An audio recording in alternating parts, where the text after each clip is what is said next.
Alors tout chrétien doit comprendre un principe, celui de Galates 2, verset 20. Ce n'est plus moi qui vis, c'est lui. Donc, il est écrit en Galates 2, verset 20, « Et j'ai été crucifié avec Christ, ce n'est plus moi qui vis, c'est Christ qui vit en moi. » Si vous vous connectez sur Galates 2, verset 20, vous êtes connecté à du 220 volts.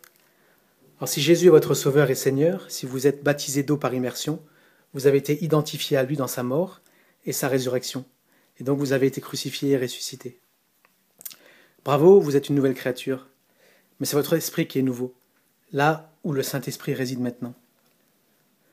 Mais saviez-vous que pour le reste, vous devez alors être transformé ?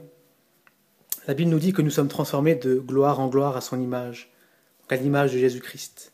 C'est donc très simple. Vos pensées doivent changer, vos paroles doivent changer, vos actions doivent changer, votre regard doit changer et votre amour doit changer. Si vous êtes chrétien, si vous voulez marcher avec Jésus mais que vous pensez à la manière du monde, vous allez avoir une marche chrétienne qui sera remplie de compromis. Donc c'est Christ qui vit en moi, c'est donc ces pensées qui doivent être mes pensées, ces paroles de bénédiction qui doivent sortir de ma bouche. Jésus ne maudissait pas son prochain. On a juste écouté parfois des chrétiens, la façon dont ils parlent de leur prochain, la façon dont les choses qu'ils proclament, en fait, ils maudissent à tour de rôle les gens qui les entourent. Donc les actions que Jésus pratiquait devraient être les nôtres et son regard devrait être notre regard. On devrait avoir le regard de Jésus sur notre prochain. Parce que si c'est Christ qui vit en nous, il devrait regarder au travers de nous. Et saviez-vous qu'à cause de ce verset de Galates 2, verset 20, lorsque vous faites du mal à un frère ou à une sœur en Christ, c'est à Jésus lui-même que vous faites du mal. Lorsque vous critiquez un frère ou une sœur, c'est Jésus que vous critiquez aussi.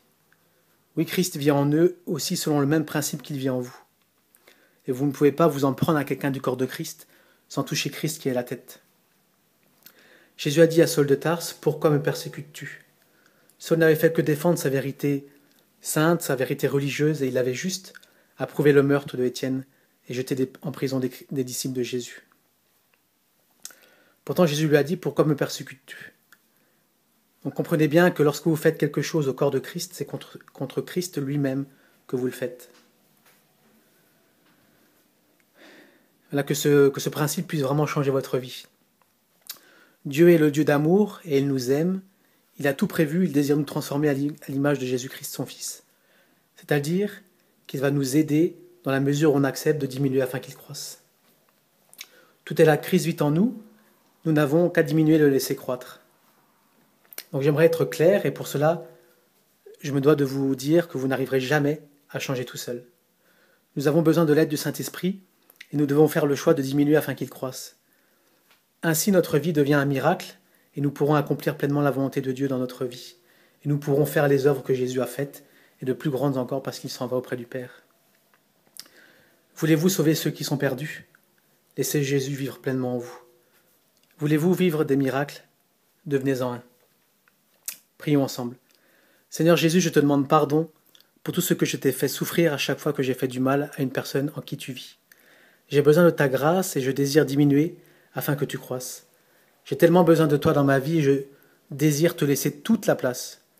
Je veux aimer comme toi, bénir comme toi, penser comme toi et regarder comme toi. Je t'aime, prends toute la place Jésus. Amen.